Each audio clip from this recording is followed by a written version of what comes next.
O ato institucional número 2, ou AI-2, foi baixado pelo regime militar no dia 27 de outubro de 1965, como resposta aos resultados das eleições que ocorreram no início daquele mês.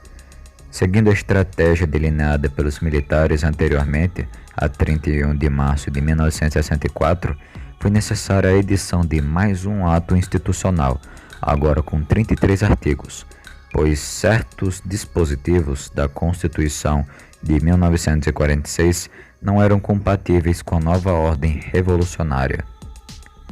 Com a vitória da oposição nas eleições em 5 estados do país, mais notadamente a de Israel Pinheiro, em Minas Gerais, e Negrão de Lima, na Guanabara, os militares avançaram com a repressão.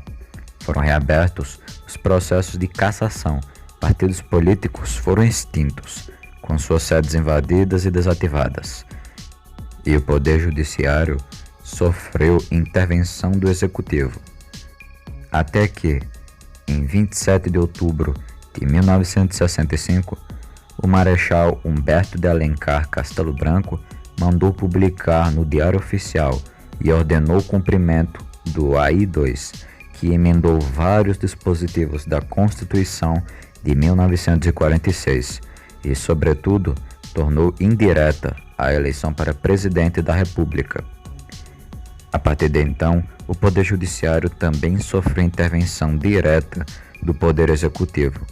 Desta forma, os julgamentos das ações dos revolucionários deixaram de ser competência da Justiça Civil e o Estado entrou em um regime de exceção, ainda mais repressor das posições contrárias ao regime.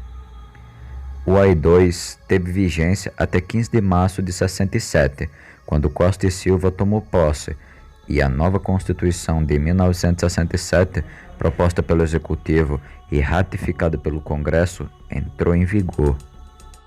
O segundo ato institucional foi estabelecido em meio à necessidade de Castelo Branco de manter o apoio dos militares linha dura, embora o seu regulamento alienasse ainda mais os políticos moderados e conservadores, principalmente aqueles filiados à União Democrática Nacional, a UDN, dos quais o presidente dependia para sua base política civil.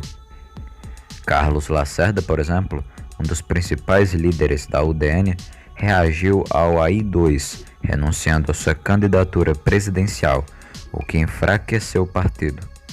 Essa atitude colocou em evidência a escassez de perspectivas de qualquer político que desafiasse o governo por meio do processo político civil.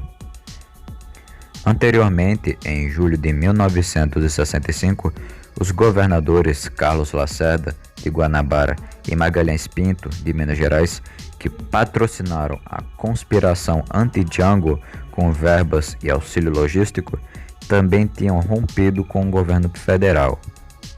Como era esperado, veio o ato institucional completo.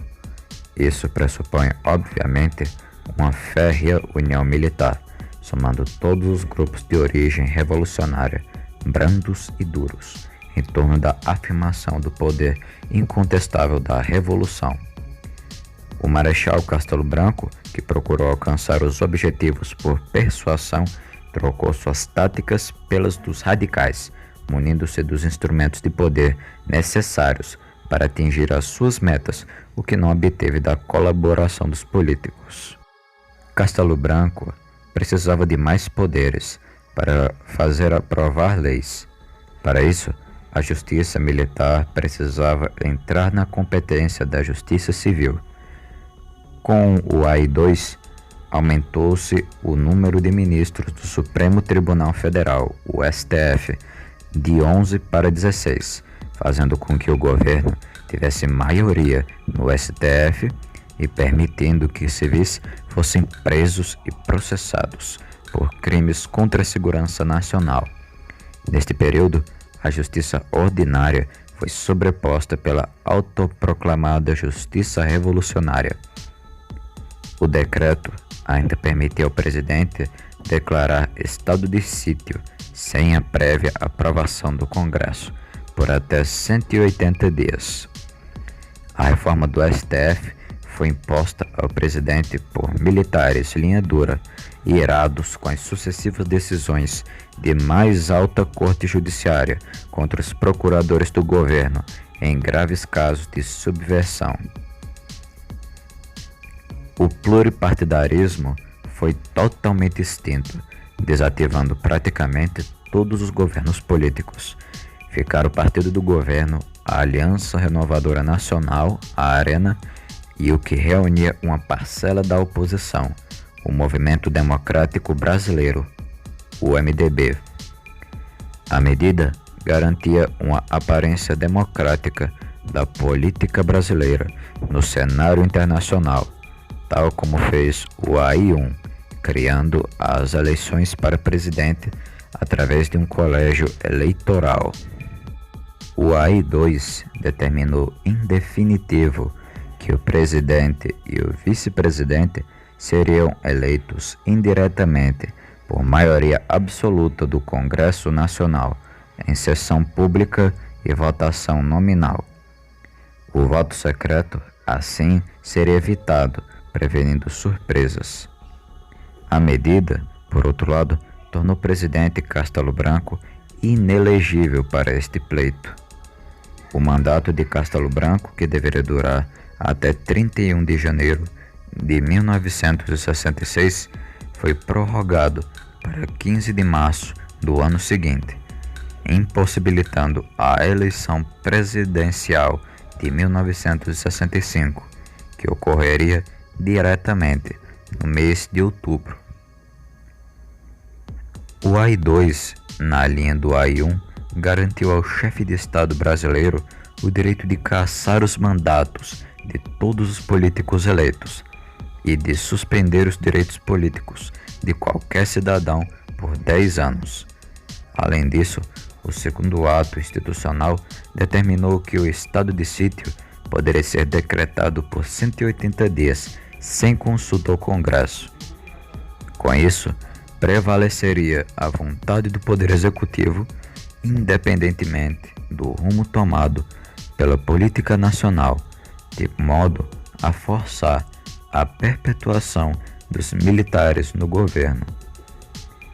Com o AI-2, poderão ser demitidos sumariamente funcionários civis e militares que tivessem suas atividades consideradas incompatíveis com a Revolução.